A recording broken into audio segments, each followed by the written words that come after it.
Selamat pagi anak-anak kelas 4, baik kelas 4 Muhammad Al-Fatih, 4 Abu Sufyan, dan 4 Amr bin As. Kita bertemu kembali pada pembelajaran di pagi hari ini. Bagaimana kabar kalian semua? Semoga kita semua selalu sehat, kalian tetap semangat dan terhindar dari wabah virus corona yang melanda dunia.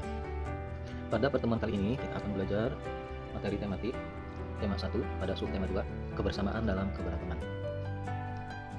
Untuk itu, siapkan buku dan alat tulis kalian. Sebelum memulai pembelajaran, marilah kita berdoa terlebih dahulu. Semoga kita semua diberikan kemudahan dan kelancaran dalam pembelajaran oleh Allah Subhanahu wa Ta'ala. Anak-anak, bangsa kita adalah salah satu bangsa yang kaya akan keberagaman. Di antaranya, keragaman sosial, keragaman agama, budaya, bahasa, ekonomi, serta keragaman suku. Nah, salah satu keragaman tersebut yaitu keragaman agama. Kenapa dikatakan agama itu beragam? Tentunya ada lebih dari satu agama yang diakui secara resmi di Indonesia ini. Ayo anak-anak, tahukah kalian ada berapa? Ya, ada 6 agama yang secara resmi diakui di Indonesia, yaitu Islam, Kristen, Katolik, Buddha, Hindu, dan Konghucu. Tentunya masing-masing agama mempunyai perbedaan, di antaranya tempat ibadah, kitab suci, dan hari besar keagamaan.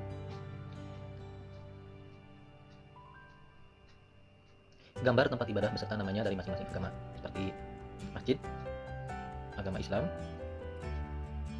gereja pada agama Katolik, Hindu, tempat ibadah pura, gereja pada agama Kristen, vihara agama Buddha, dan kelenteng agama Konghucu.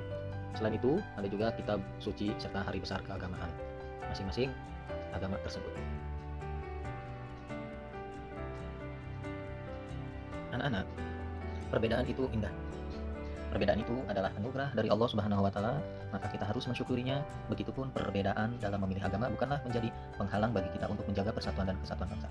Maka dari itu, kita harus mempunyai sikap toleransi untuk menyikapi keberagaman yang ada, serta kerjasama dalam menjaga keutuhan bangsa walaupun kita dalam keberagaman. Seperti yang tertuang dalam semboyan bangsa Indonesia, yakni Bhinneka Tunggal Ika, artinya berbeda-beda tetapi tetap satu tujuan. Apa itu toleransi? Toleransi adalah sikap saling menghormati dan menghargai keberagaman. Dengan adanya toleransi, maka akan tercipta hidup rukun. Lalu, kerjasama. Kerjasama adalah kegiatan yang dilakukan oleh beberapa orang untuk mencapai suatu tujuan tertentu yang telah disepakati bersama. Manfaat kerjasama yaitu pekerjaan yang berat akan terasa lebih ringan dan memupuk rasa tolong-menolong. Seperti pepatah, berat sama dipikul, ringan sama dijinjing. Kerjasama mencegah perpecahan dan permusuhan dalam masyarakat.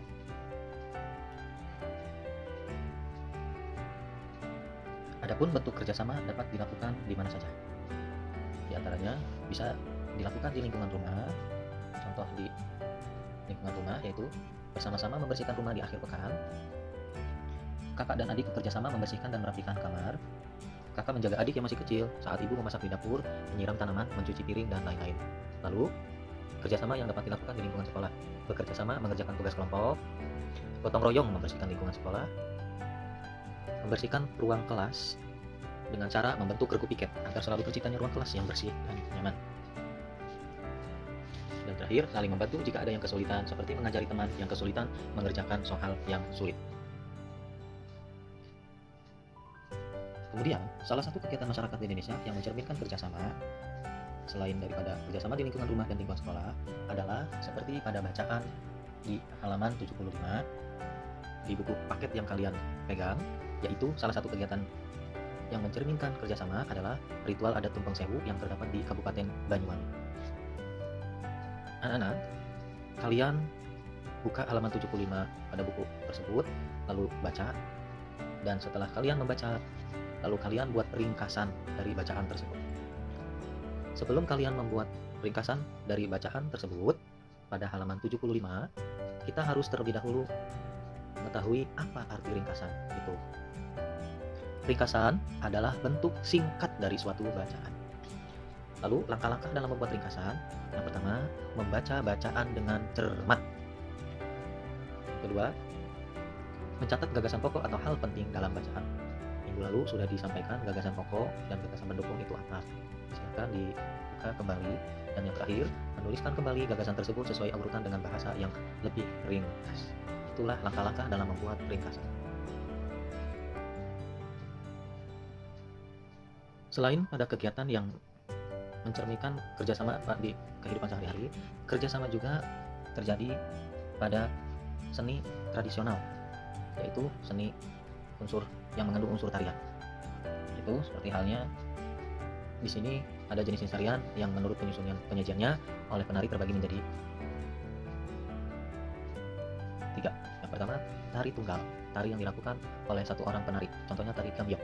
Yang kedua, tari berpasangan yang dilakukan oleh 2 orang, baik putra maupun putri, contohnya tari damar ulang. Dan yang terakhir, tari berkelompok yang bisa dilakukan oleh 3 orang, 4 orang, 5 bahkan lebih, contohnya tari saman dan tari bungong. Setiap tarian diiringi oleh musik, baik melalui musik tradisional maupun musik yang sudah diaransemen. Musik merupakan salah satu sumber bunyi. Salah satu sifat bunyi itu bisa merambat. Bunyi dapat merambat melalui benda padat, benda cair, dan benda gas. Kita bisa mendengar bunyi karena mempunyai indera pendengar. Tahukah kalian apa saja indera atau panca indera yang ada di manusia? Yang pertama, indera penglihatan, indera pendengaran, ketiga indera penciuman, keempat indera perasa, dan kelima indera peraba atau sentuhan. Itu panca indera pada manusia.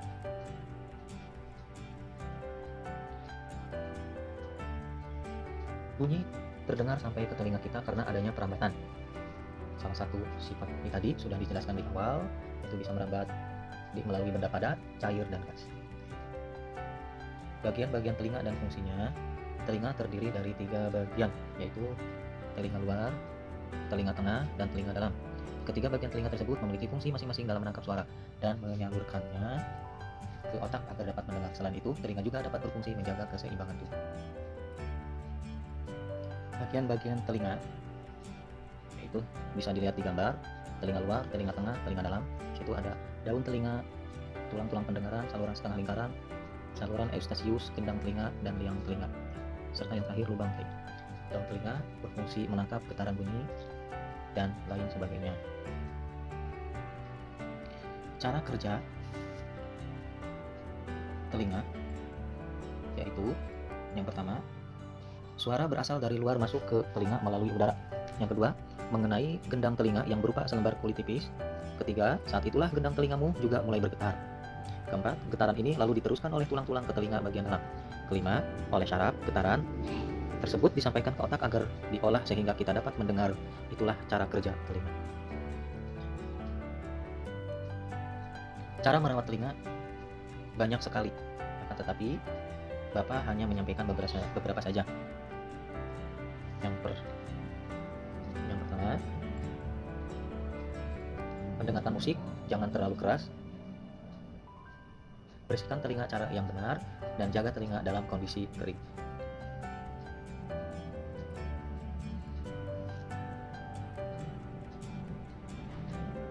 Gangguan pada indera pendengaran sebagai berikut. Pertama, ada yang namanya otitis eksterna, merupakan peradangan pada telinga luar. Yang kedua, otitis media merupakan gangguan pada telinga bagian tengah yang disebabkan oleh infeksi virus atau bakteri. Ketiga, otitis interna, infeksi pada telinga dalam yang mengendalikan fungsi pendengaran dan menjaga keseimbangan tubuh. Bisa dilihat. Dan terakhir, gendang telinga pecah merupakan selaput tipis yang memisahkan saluran telinga dan telinga bagian tengah. Jika terjadi gangguan pada telinga, gendang telinga bisa saja pecah. Biasanya terjadi karena telinga kemasukan benda asing, suara yang sangat keras, dan mengorek-ngorek telinga terlalu dalam menggunakan benda tertentu. Telinga sangat penting bagi kita. Dengan telinga, kita dapat mendengar bunyi-bunyian. Oleh karena itu, rawatlah telingamu dengan baik. Setiap manusia diberikan panca indera, salah satunya yaitu telinga. Fungsinya untuk alat pendengaran. Telinga yang kita miliki itu dari Allah Subhanahu wa Ta'ala. Oleh karena itu, perbanyak bersyukur kepada Allah Subhanahu wa Ta'ala agar nikmat kita bertambah. Dan Allah mengeluarkan kamu dari perut ibumu dalam keadaan tidak mengetahui sesuatu apapun, dan Dia memberi kamu pendengaran, penglihatan, dan hati agar kamu bersyukur. Quran Surat An-Nahl ayat 78.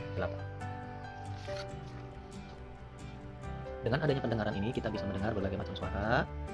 Selain tadi sudah Pak Asep sampaikan, yaitu suara lantunan azan, lantunan kalam ilahi, dan yang lainnya. Baik, itu saja yang dapat Pak Asep sampaikan. Semoga kita semua bisa tetap bersatu, tetap menjaga kerukunan walaupun berbeda-beda, Bhinneka Tunggal Ika, berbeda-beda tetapi satu tujuan. Apalagi sesama muslim kita bersaudara harus tetap bersatu. Itu saja yang bisa Bapak sampaikan, kurang lebihnya mohon maaf, semoga bermanfaat. Sampai jumpa di pembelajaran berikutnya. Wabillahi taufiq wal hidayah. Assalamualaikum warahmatullahi wabarakatuh.